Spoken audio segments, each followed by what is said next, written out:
A very good day to all of you. We thank all of the organizers of ILIOD for giving us an opportunity to present one of our studies. I am Nijin Nizar. We will be focusing on the advantages of taking virtual labs into classrooms.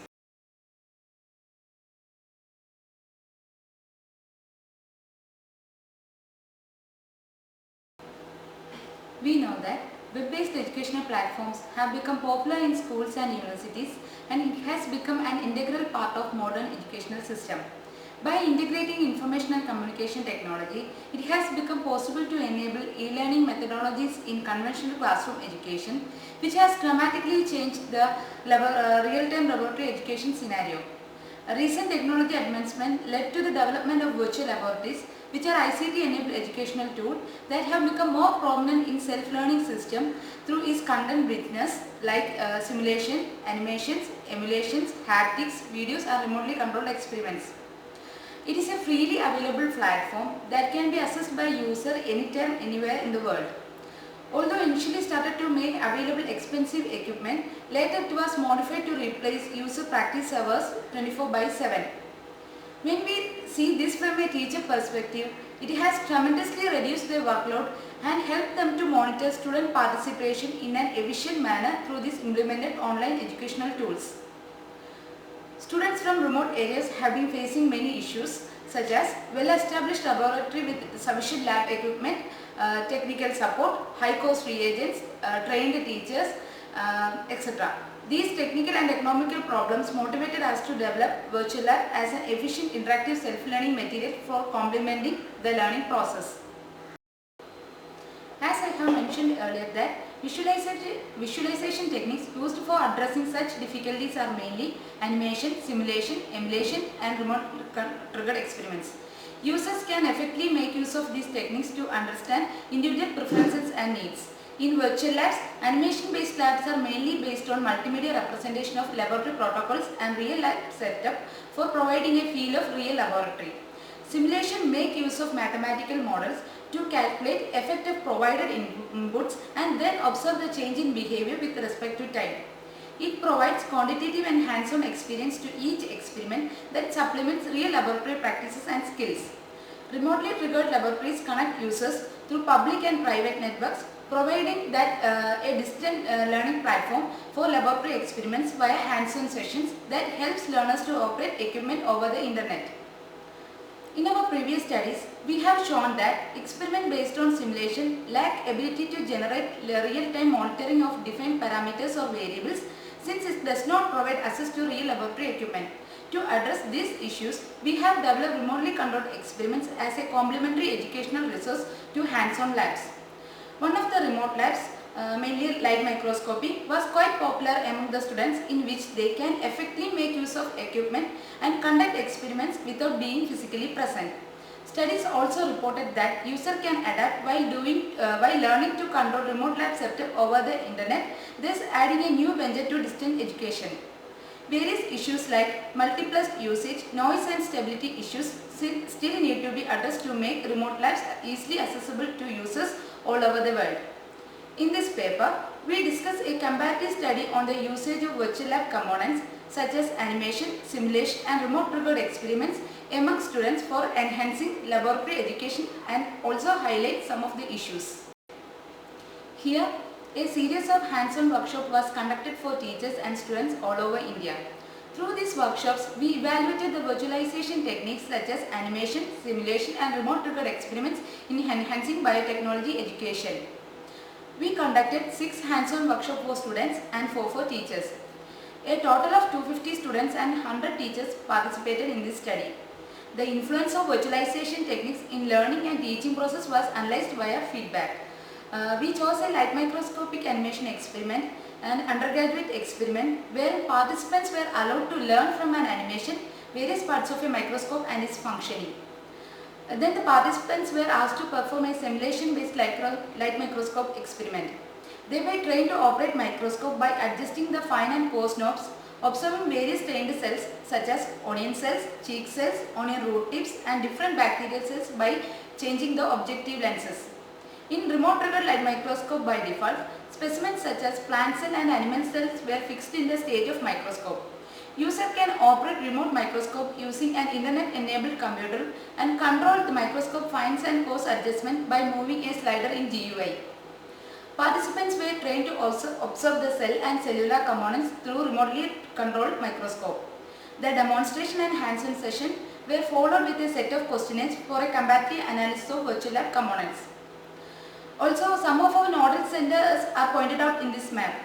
What we do is that during the workshop, we collected a survey-based feedback from the students and teachers.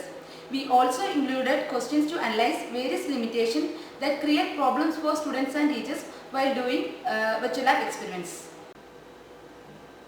Hello, I am Hemalida Shashidharakuru. So far we have discussed about virtual labs. Here, feedback analysis indicated students prefer simulation labs when compared to animation and remote target experiments in their learning.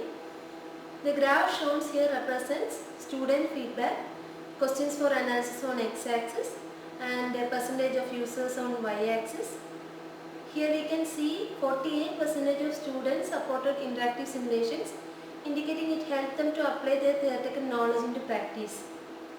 44% of students suggested that repeated usage of simulations in their learning motivated them to use ICT-enabled tools in their education. 56% of them indicated simulation-based experiments support a student-centered approach of learning since instructions provided were easy to understand. 46% of students reported when they compared with animation and remote triggering, simulations were more consistent in view of easy access and realistic data. 34% of students indicated simulation labs as a substitution to real lab experiences. But 56% of them suggested they got a real feel of experience and equipment as in conventional laboratory education when they were doing the remote triggered experiments. There was a high degree of interactivity between users and computers when performing simulations. Few users complained that they experienced network connectivity issues while doing the remote triggered experiments. We also did a comparative analysis of animation, simulation and remote triggered experiments in teaching biology courses. Here the graph shown the feedback of teachers, questions for analysis on x-axis and percentage of users are represented in the y-axis. Analysis of feedback from teacher group showed that 40% of them suggested including both animation and simulation in their curriculum. They reported that they could deal with students in more interactive manner and make them to practice the experiments more precisely. 60% of teachers showed their interest on using simulations to teach the basic lab techniques because they found it is an effective tool to teach experiments as a substitute for real classroom teaching. 48% of teachers suggested that simulation based experiments as a supplementary material that can be accessed at anywhere. To analyze the problems faced while performing animation, simulation and remote target experiments, a questionnaire based feedback was collected from both teachers and students, around 350 participants after they practicing the light microscopy experiment. Here the figure shows participant response on adaptability towards animation, simulation and remote triggered experiments. Feedback indicated that 80% of them were able to follow animation without any difficulties. 20% of them reported difficulties in performing experiments. Then similarly 85% of participants suggested that they could easily interact with simulation while 15% faced problems in doing experiments. 60% of the participants were able to operate remote equipment easily without the help of an instructor, and 40% of them indicated issues in using remote equipment. The most frequent issues faced by participants were identified. In animation based experiments, they faced problems like lack of interaction, lack of audio, issues in getting realistic output, time management, etc. Students faced issues in simulation also, like difficulty in following instruction, then lack of touch and feel of the equipment. Then some of them suggested that they need to add more variables in the procedure. The issue faced while doing remote labs are mainly internet issues, slot booking system, then lack of training, etc. We also noted the user percentage in problem faced in performing virtual and remote labs in a classroom. In this study, a comparative analysis of effective role of ICT-enabled techniques such as animation, simulation and remote target experiments in learning biotechnology experiments were analyzed. We used a direct approach via organized workshops for students and teachers across various places in India. Data analyzed from overall studies indicated virtual and remote labs as a supplementary education platform. Overall feedback results showed that most students preferred simulation-based experiments than animation and remote controlled experiments. Then survey-based study also suggested simulations when compared to animation and remote labs enhance the usage motivation in classroom education. User interaction and learner satisfaction were the primary challenges while constructing the ICT-enabled laboratories. Our studies also revealed several problems related to the usage of such lab in education. These initial studies, although suggest virtual and remote labs to be effective, we are now extending the study to understand and interaction the social, cognitive and teaching process in a virtual scene and within traditional blended learning environments. This project derives ideas from the Chancellor of Amrita University and founder of NGO Embracing the World, Srimata Amritanandamayi.